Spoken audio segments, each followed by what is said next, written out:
دعوت دینے جا رہا ہوں پیر طریقت، رہبر ملت، فرید وقت، نمونہ اسلاف حضرت مولانا شاہ محمد نور الحق صاحب قریشی قاسمی ادام اللہ فیوزہم، ناظم محتمم جامعہ عربیہ کاشف العلوم و خلیفہ مجاز قطب دکن حضرت الحاج مولانا شاہ محمد عبد الغفور صاحب قریشی قاسمی رحمت اللہ الواسعہ۔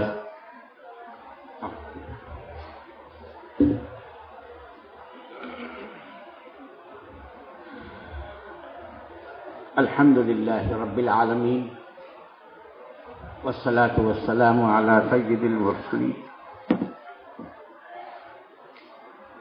اما بعد فاعوذ باللہ من الشیطان الرجیم، بسم اللہ الرحمن الرحیم، قل للمؤمنین یغضوا من ابصارہم، صدق اللہ العظیم۔ محترم مفتیان کرام، علماء اور حفاظ عظام، بھائیوں اور دوستوں، الحمدللہ یہ سہ روزہ مجالس کی آخری نشست ہے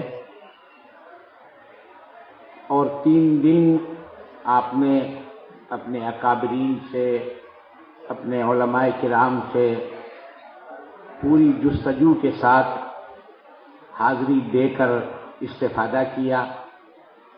اللہ تبارک و تعالیٰ آپ کے اس آنے کو اور سننے کو اور کہنے والوں کے کہنے کو قبول فرمائے۔ جس سبق کے لیے ہم یہاں حاضر ہوئے وہ سبق ہے اللہ کو پانے کا، جس کو سلوک کے نام سے بھی یاد کیا جاتا ہے اور صوفیاء کرام کی اصطلاح میں اس کو سیر کہا جاتا ہے۔ سیر کے معنی بھی چلنے کے آتے ہیں، سلوک کے معنی بھی چلنے کے آتے ہیں۔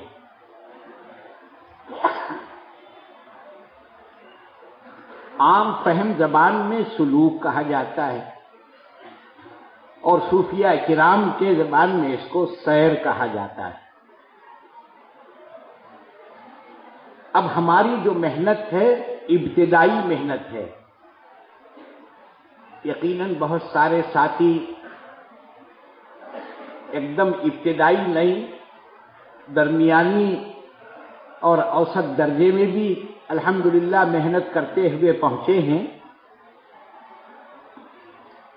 سب سے پہلی جو شروعات ہماری اللہ کی طرف بڑھنے، قدم بڑھانے، اللہ کو پانے کی جستجو کرنے کی ہوتی ہے۔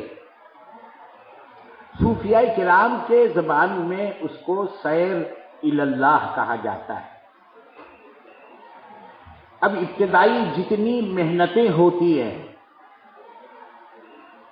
وہ سیر الی اللہ میں کی جاتی ہیں اور اسی کی برکت سے بندہ اللہ تبارک و تعالیٰ کی طرف قدم بڑھاتا ہے، اور جیسے وہ ترقی کر کے آگے کی منازل طے کرتا ہے، یعنی یوں سمجھیے اللہ کو پا لیتا ہے، تو اللہ تبارک و تعالیٰ کی صفات کی تجلیات اس پر پڑھتی ہے۔ صفات الہیہ اور اسی طریقے سے افعال الہیہ،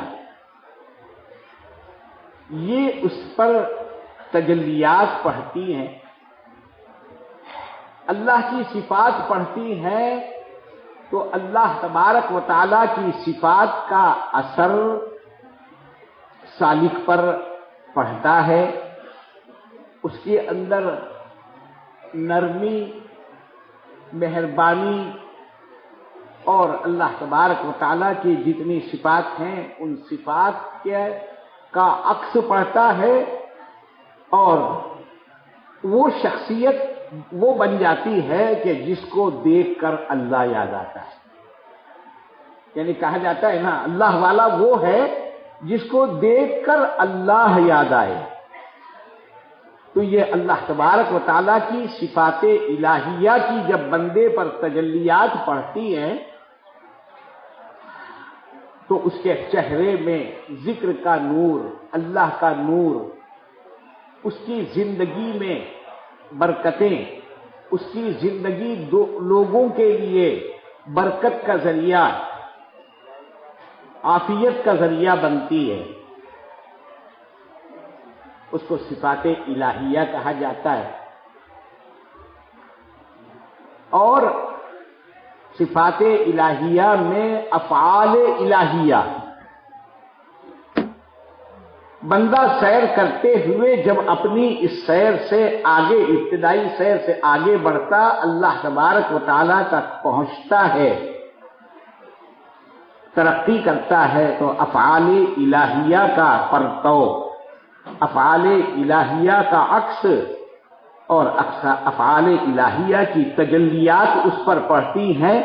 پھر اس کی کیفیت یہ ہو جاتی ہے کہ وہ اپنے لیے سوائے اللہ کے کسی کو نفع دینے والا نہیں سمجھتا، سوائے اللہ کے کسی کو ضرر دینے والا نہیں سمجھتا، اور اللہ تبارک و تعالیٰ کی ذات سے یقین ہونے کا اس کے اندر کامل یقین پیدا ہو جاتا ہے. یہ افعال الہیہ کا اثر ہوتا ہے. اللہ والوں کے اندر وہی کیفیات ہوتی ہیں. اللہ والے کسی سے نہیں ڈرتے سوائے اللہ کے. ہر ایک کے ساتھ محبت، ہر ایک کے ساتھ ہمدردی، بھید بھاؤ نہیں رہتا اللہ والوں کے پاس.